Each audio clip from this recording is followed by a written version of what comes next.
Salut tout le monde, c'est Spidey. Aujourd'hui les amis, on se retrouve pour une toute nouvelle vidéo où l'on va parler, vous l'aurez compris, de l'épisode 4 de Secret Invasion. Il est sorti donc ce matin sur Disney+, et il s'intitule Sacrifice et dure 37 minutes, donc n'hésitez pas à vous abonner, à liker et à partager, et sans perdre plus d'un instant, on parle de cet épisode 4, c'est parti. Du coup, ça y est, on s'approche très bientôt de la fin, il ne reste que 2 épisodes à partir de maintenant, ça va super vite, et du coup, qu'est-ce que j'ai pensé de cet épisode 4? Selon moi, c'est encore un très bon épisode cette semaine, mais on va y revenir, il n'est pas totalement parfait, c'est-à-dire que on a de très bons points, on va d'abord revenir sur les très bons points, selon moi, c'est le fait que, on ait quand même une grosse scène d'action dans cet épisode. C'est vrai que beaucoup de gens se plaignaient qu'il manquait un petit peu d'action, de folie dans cette série, et là on a une vraie bonne scène d'action qui nous rappelle un peu scène d'action à la Captain America and the Winter Soldier, parce que vraiment c'est ces sortes de blindés comme ça, avec des attaques externes sur des véhicules blindés, ça me rappelle vraiment ces attaques dans Winter Soldier, avec notamment cette scène où Nick Fury et dans sa voiture ultra équipée qui se fait donc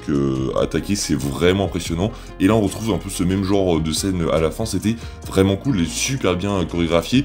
Après il y a peut-être un ou deux problèmes d'effets spéciaux, mais en vrai ça passe plutôt bien, donc petit point positif concernant cette scène d'action que j'ai beaucoup apprécié. On va avoir quelques révélations dans cet épisode, des révélations qu'on attendait suite aux révélations de l'épisode 3, où on se demandait donc est-ce que la femme de Nick Fury donc va trahir Nick Fury. Ça c'était quelque chose d'assez important, et surtout est-ce que c'était bien Rhodey au téléphone, est-ce que Rhodey est un Skrull? Et du coup on a eu la réponse, oui, Rhodey est bien un Skrull, ici même dans la série. On le découvre donc déjà au début de l'épisode, quand il va voir donc la femme de Nick Fury dans l'église, etc., et qui lui donne les ordres. On se rend compte c'est pas du tout la même personne qu'on a connue, et on se demande, du coup, la nouvelle question concernant Rhodey, c'est depuis quand c'est un Skrull? Dites-moi ça en commentaire, dites-moi vos théories, selon vous, depuis quand Rhodey est un Skrull?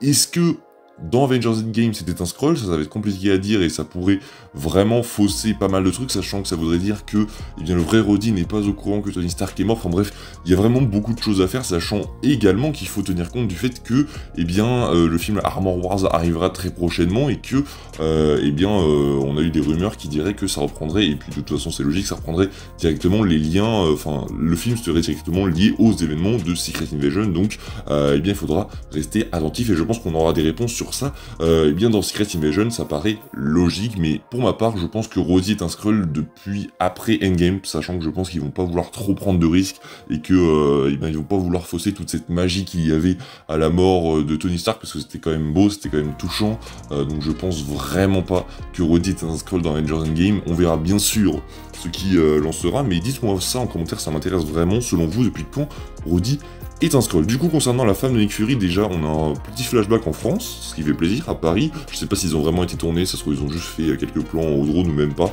parce qu'ils sont seulement dans un resto et on a quelques plans extérieurs, mais voilà. On a eu quelques plans, quelques scènes avec la relation entre Nick et sa femme, qui est vraiment très impressionnante, qui est vraiment très cool.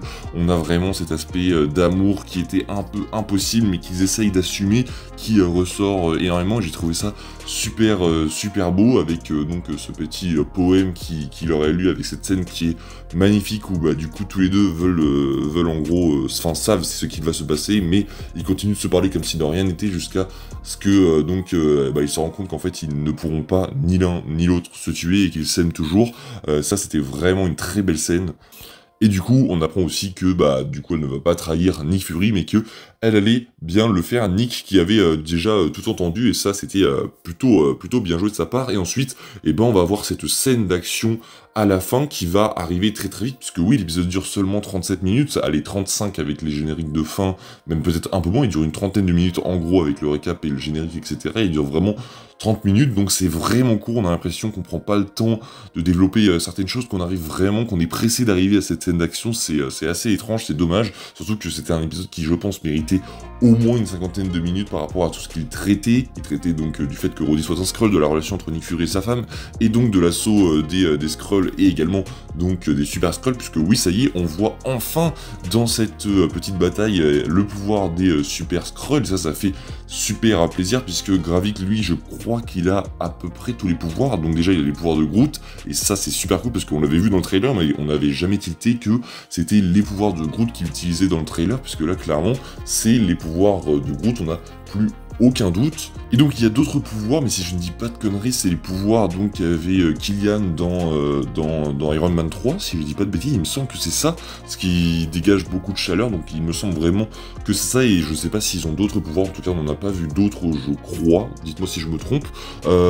Mais du coup l'épisode se termine sur ensuite la mort de Talos, qui était pour le coup assez prévisible quand t'as un épisode qui s'appelle Sacrifice, que t'arrives au bout de 35 minutes et que tu vois que bah encore personne n'est mort et que Talos est en train d'être sur le champ de bataille comme ça au calme, tu te doutais forcément qu'il allait y passer et que de toute façon que quelqu'un allait y passer, et quand il prend la balle tu te dis ok, ça va être lui. Donc en vrai plutôt prévisible, c'est assez triste, on verra bien ce qui arrivera par la suite, mais du coup un épisode, même si je trouve ça un peu léger, on va pas se mentir, ce côté un peu très renfermé, enfin je pense qu'on aurait pu faire mieux, on voit qu'il y a du travail derrière, et vraiment la série est très qualitative, ça se dit, oui, j'apprécie vraiment la série, même si je pense qu'on aurait peut-être dû aller chercher un peu plus loin, on verra bien, de toute façon, mon avis global à la fin de la série. Pour l'instant, je trouve qu'on aurait peut-être pu élargir un peu le truc à l'échelle vraiment planétaire, mais qu'on voit vraiment beaucoup plus de choses. Après, voilà, ce n'est que mon avis, et pour l'instant, ça ne m'empêche pas du tout de kiffer la série, donc tant mieux. Dites-moi ce que vous pensez pour l'instant